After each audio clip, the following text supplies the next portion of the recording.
Hi everyone, my name is Cyrus and welcome back to my channel. I've been thinking a lot recently about the benefits of reading big books. For the past couple of months, I've been reading The Fall of Giants by Ken Follett, and this is a chunky book. And I've been really enjoying it. About a quarter or a third of the way through the book right now. And it's been so nice. And it just has really got me thinking and reminding me about why I love reading big books so much. You know, for a while I was reading a lot of shorter books or just average length books. And while there's no problem with reading any kind of book, I just think there's something different about reading a big book. You just get a different experience. And that's kind of what I've been thinking about and what I want to talk a bit about today. And I had forgotten why I like reading big books so much. It's been a long time since I've read a really big book. Maybe almost 2 years or something like that. And the last big book that I read was The Count of Monte Cristo. And before that, I had read The Wheel of Time. And those as a series of pretty big books.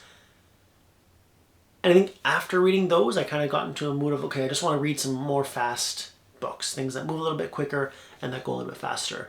And then I started reading The Fall of Giants, and all of the reasons I love big books just came like flooding back in as I made my way through this story.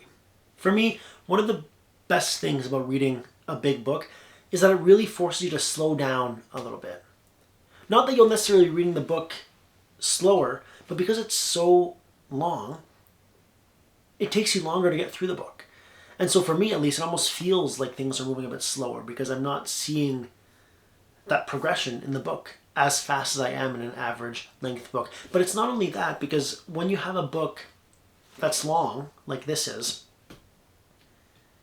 the author has time to slow down themselves and really live in different moments in the book. Things that might not necessarily be advancing the plot forward 100%, but you get to really live with the characters, live in the moment, more than you do sometimes in just an average, regular book. And when I'm reading scenes like that are moving slowly, it almost makes me feel more present in my own life, where I feel like I should be moving a bit more slowly and not always feeling like go all the time. And I really appreciate that. Maybe it sounds silly, but reading big books like this, where I'm able to slow things down, not feel like I'm in a rush, or like the characters are in a rush, or like the plot is constantly being moved forward at this breakneck pace all the time. It's just really refreshing. And it allows me, like I said, to just live a bit more in the moment in my regular life. And so I kind of forgotten about that, reading a bunch of regular books. Coming back to reading this, it's been so nice to be reminded of that. And like I said, to just slow down a bit. It's been a couple months that I'm reading this book, and like I said, I'm a third of the way through. And that's so nice to be able to sit and live in this world for a little bit and live with these characters and just get to know them really well. That's what I really love about stories like this. You get to know the characters and the world so well.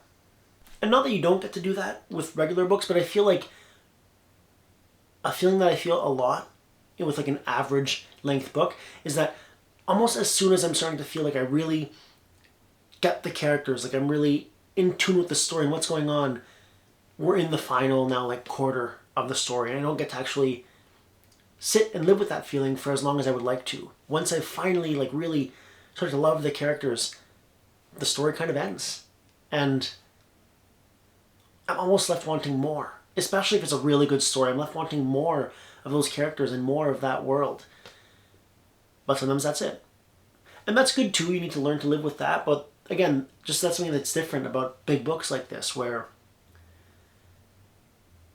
you get to a point where you start to really care about and love the characters, and you're only like halfway through the book, and you're like, wow, there's so much left to do. Or like a really big series like The Wheel of Time, there's so much left for you to be able to appreciate and love and be with those characters.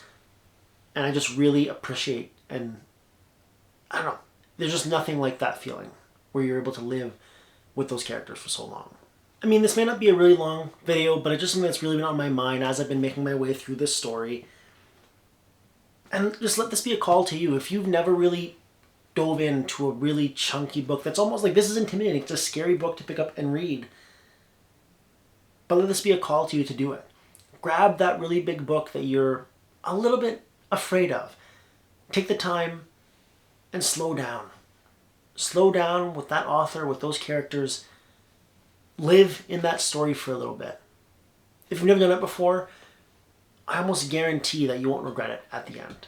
If it's a good story and you're able to live with that story for just a little bit longer, I just really think that you won't regret it. If you love big books and you cannot lie, please let me know in the comments down below, and let me know the reasons why you really love big books. I would just really love to know why they resonate with you. And if it's the same reason as they resonate with me, let me know in the comments below. And until next time,